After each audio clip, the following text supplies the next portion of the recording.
Maybe a revolutionary game means a lot. A revolutionary game may change the industry in some way. Maybe by introducing new gameplay mechanics like Dark Souls. Maybe by being way ahead of its time technologically or graphically. Maybe the game spawned an entire genre like Half-Life. Maybe the game just has an incredible story like The Last of Us. In Final Fantasy VII's case, it did every single one of those things, and to this day people look back on it very fondly. But does it still hold up? Let's start with one of the game's strongest features. The story of Final Fantasy VII is freaking incredible, while being very strange, especially for the time. You see, up until this point, many video game stories were very traditional. The good guy defeats the bad guy, and the good guy saves the princess or whatever, like Mario or Zelda. While those games do have incredible stories, I'm not trying to knock those, they are very cookie cutter, and they follow a specific formula that they don't really differ from very often. Despite being very strange, however, the Final Fantasy VII story is pretty easy to follow and has an infinite amount of great moments. Each of these are exponentially better because of the characters. Every character is expertly written, with Aerith being a highlight. She's endearing and provides some of the best conversations in the game. On the other hand, Sephiroth is one of, if not the greatest villain in video game history. For the first half of the game, he's almost like this looming presence.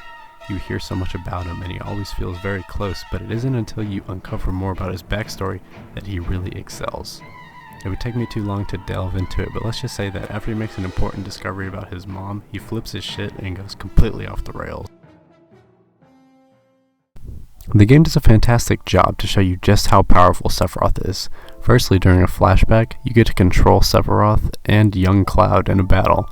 When you attack with Cloud, it has little to no effect, but when you attack with Sephiroth, the damage is completely overkill, and the creature doesn't even stand a chance. I also love how through many points he just ignores Cloud. He treats Cloud like he is just some annoying ant that he doesn't really have to deal with or pay attention to, and to some extent, that's true. Only with the help of other great characters like Barret and Tifa can you defeat him in the end. I will say that Cloud is almost like a weak link in the cast. He definitely has his moments, and his backstory is interesting, but compared to the others, he feels kind of forced. They didn't leave him blank enough for the player to relate to him well, but they didn't give him enough character to make him interesting. It's sad because many other Final Fantasy main characters are actually fleshed out, like Titus in Final Fantasy X. Another great thing about the game is the combat. Turn-based combat is something I've always despised. It feels cheap and boring, and there are only a few games that have really cracked the code for me. Those have to be various Fire Emblem games, with the highlight being Blazing Blade, and the Final Fantasy games. Games like Persona just don't really do it for me, but Final Fantasy VII does an incredible job of making turn-based combat interesting. Each character has unique abilities and unique limits, which are like ultimate attacks. The best thing about this combat system has to be the materia, which are little orbs that you equip on each character and collect throughout the game. Depending on how you assign them, you can make different builds with each character. For instance, you can put a materia on Cloud that makes him protect his teammates when they are being attacked. If you pair that with giving Cloud more health and defense, then you will automatically have great protection during fights. Each character has weaknesses and strengths. You can also assign magic slots to characters as well as summon slots, which just adds more player interaction to the combat. The random encounters do start to annoy me at times, but for the most part, they are not that bad. It's necessary for you to level up your characters, but it definitely feels cheap at times. One of the things that really elevates this game is the music. I'm going to butcher his name, but Nobuo Uematsu did such a fantastic job with the 8-bit limitations he had. Final Fantasy VII also features one of, if not the first choirs in video game soundtracks. They make an appearance in the infamous One-Winged Angel soundtrack during the final boss battle. There is so much emotion and passion in every track. The main theme, while simple, has such a sense of adventure. Tifa's theme and Aerith's theme are so well composed and solidify some of the game's best scenes as the greats among the industry. Speaking of which, there are so many fantastic settings and moments during this game. Midgar is a great opener for the game. It feels huge, especially for a game that came out in 1997. The tone is set beautifully from the very beginning in the bombing mission. The music has a sense of urgency, and the banter between characters is great. Cloud obviously doesn't care about the others and is just there to get paid, while Barret goes on all these rants about how Midgar is draining the earth of life energy. All that sounds like nonsense in the beginning, but as you uncover more of Shinra's evil plots, it doesn't sound that crazy.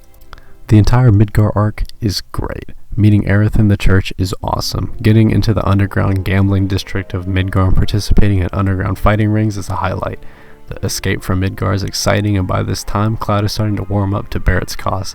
Even though this escape feels like a climax of the game, following the mission, the entire world opens up, and it's such a great feeling. It's kinda like when you finally get out of Clocktown and Majora's Mask and the game scales up abruptly. You don't really know where to start, and for the first few hours, the world feels infinite.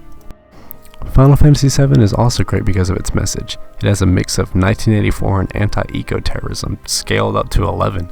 The difference between Midgar and the rest of the world is very stark, as Midgar is this huge industrial sky city with slums under every sector, meaning that the slums of Midgar never actually get to see the sun except in a very few select spots.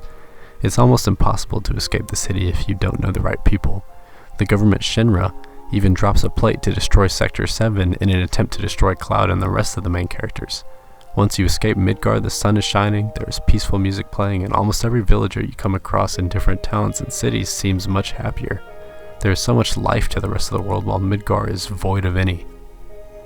Final Fantasy VII also has one of the most gut-wrenching moments in video game history, when Aerith sacrifices herself for Cloud. In the moment, you don't know her complete power and intentions as the last ancient, and the game is very downcast for a while. The game really goes off the rails when you learn Cloud's actual backstory, and if anyone plans on playing this game, this is a major spoiler warning. But let's be real, if you haven't played it already, it came out 24 years ago and you probably aren't going to play it or don't actually care. Anyways, moving on. The moment when Sephiroth reveals all of Cloud's memories are fake implants and Tifa and Cloud were not actually childhood friends is freaking crazy. Her actual friend was this guy named Zack, who died just a few weeks before the plot of the game starts. All of Cloud's brainwashing convinced him that he was Zack, and everywhere where Zack was in the story, Cloud replaced Zack with himself. There are a lot of hints to this. It's not just forced upon you like bad plot twists. For example, when you go back to Cloud's fake hometown, I guess, no one recognizes him, and his house has a bunch of random people in it that he doesn't recognize and they don't recognize him, and everything just feels kind of off. And Tifa hints to knowing that he's not actually who he says and thinks he is, and it's just really interesting. For the entire game, Cloud has been talking about how great of a swordsman he is and how his childhood dream was to be a super soldier for Shinra alongside Sephiroth and other heroes. He got out despite fulfilling that dream. When it's revealed that all that is just another lie, you as the player also feel helpless. Your entire reality is shattered in just a few moments. What's more is this adds a lot of depth to Tifa's character when you realize that she didn't have the heart to tell Cloud the truth. When Cloud showed up, it brought stability into her life and allowed her to reminisce about her old hometown, Nibelheim, which Sephiroth burned to the ground after he went insane. Cloud represents a piece of Tifa that she never thought she would get back, so she can't tell him. Even though it's selfish, it just makes her more interesting. I also want to say that if you are not following because you haven't played the game, first of all, go play the game. Second of all, I understand it's very strange and it's hard to explain, but Final Fantasy VII has too many great moments to get lost in time. All this comes to a head with the final boss battle against Sephiroth, the One-Winged Angel, which takes everything out of you. When you finally beat him and the credits roll, it's such a great feeling. It was truly revolutionary when it came out due to its incredible cast, music, set pieces, and combat. So much so that many RPGs still mimic it to this day. The reason that this game lives on in so many people's hearts is definitely the story, which is one of the most profound in the medium and marvels that of other sci-fi fantasy stories like Blade Runner, Lord of the Rings, or Star Wars.